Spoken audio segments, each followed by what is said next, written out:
Hey, Bruce Naylor here, your boomer consumer. And this is a new series that I'd like to start making once a month, a new episode, my journey collecting music, whether it's vinyl, CD, etc.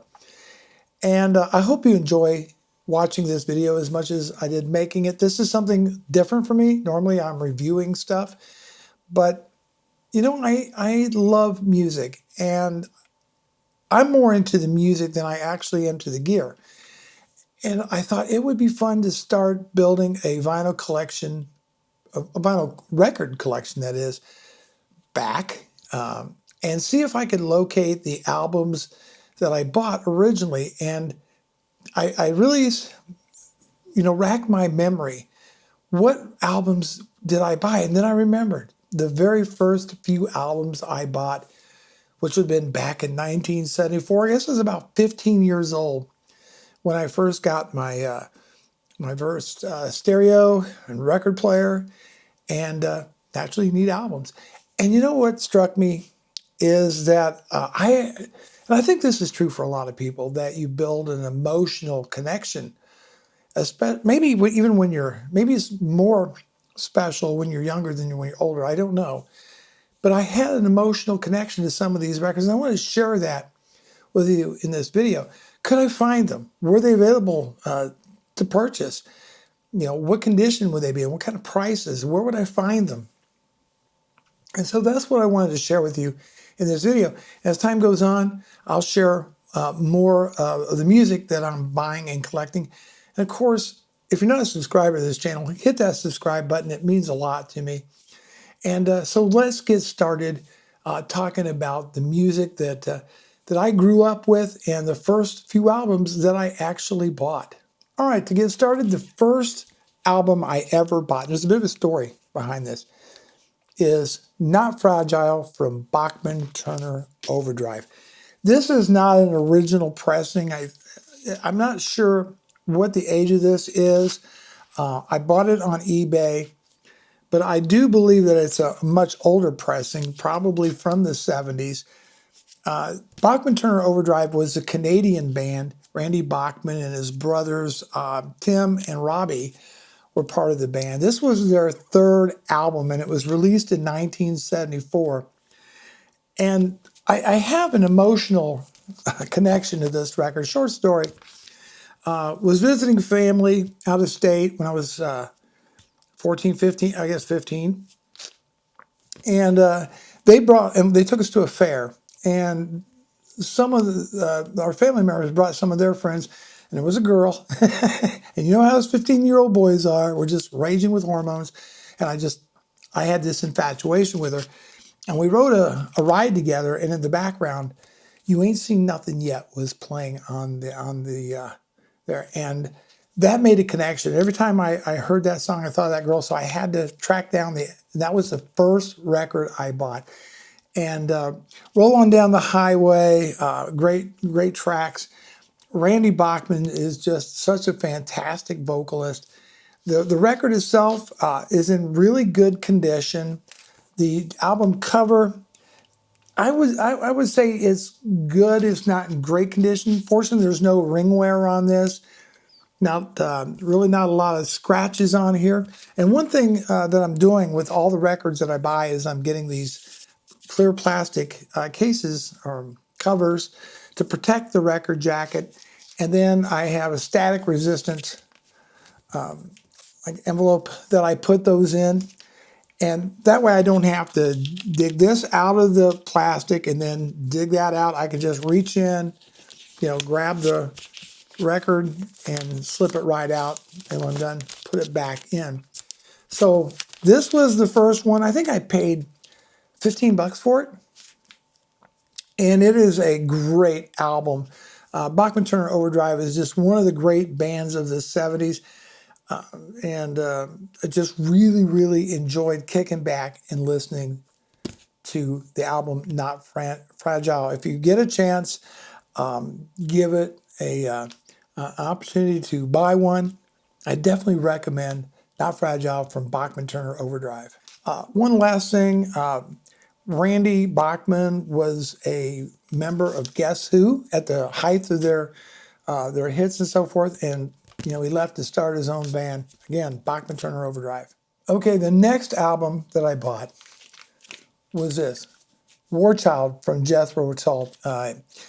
In this, it's a British band. They're Ian Anderson, Jeff Hammond, John Evans.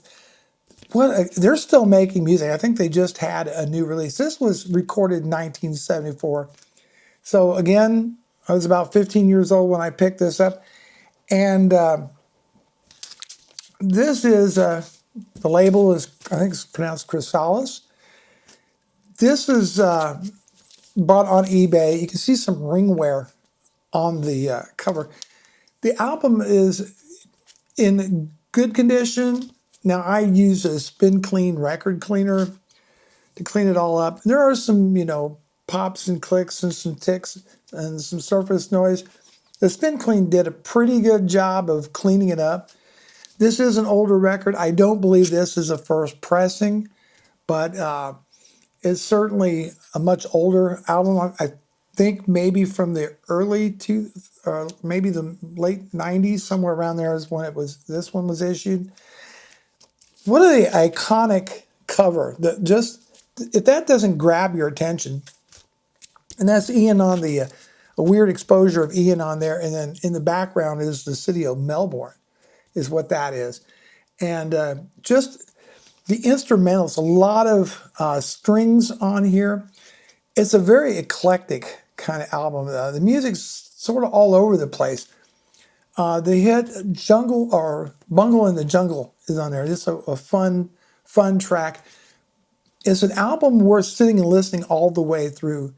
The beginning, I mean, just starts out with the sounds of warfare, and you kind of jump out of your seat, you know, if you got it turned up. Wow. Explosions, jets overhead. But then it's just very melodic. And as I said, a lot of strings on there. Flutes, you know, that's kind of one of the things that Jethro Tull is known for. Just a fan. But this was the second album I recall ever buying, was War Child by Jethro Tull. And finally, in this video anyhow, all right, this one got me into a lot of trouble as a kid. Jesus Christ Superstar. Let's talk about this for a minute. Tim Rice. This is his rock opera. And it was a big deal when this came out. Now, I think the album is from 1970, and I believe this is one of the first releases. So this is really an old album. The seller rated is VG+. It is not. The cover is in okay condition, but there's some wear on there.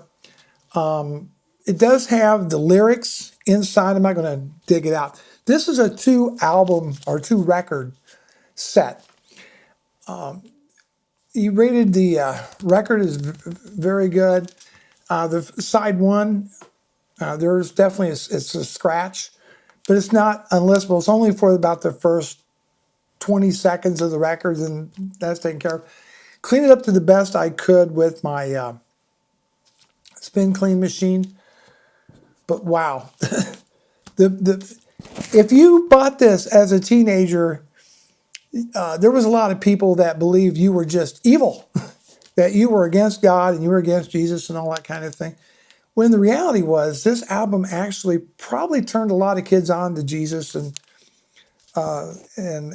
church and that kind of thing, because it really tells a magnificent story of betrayal and of hope, and makes you think.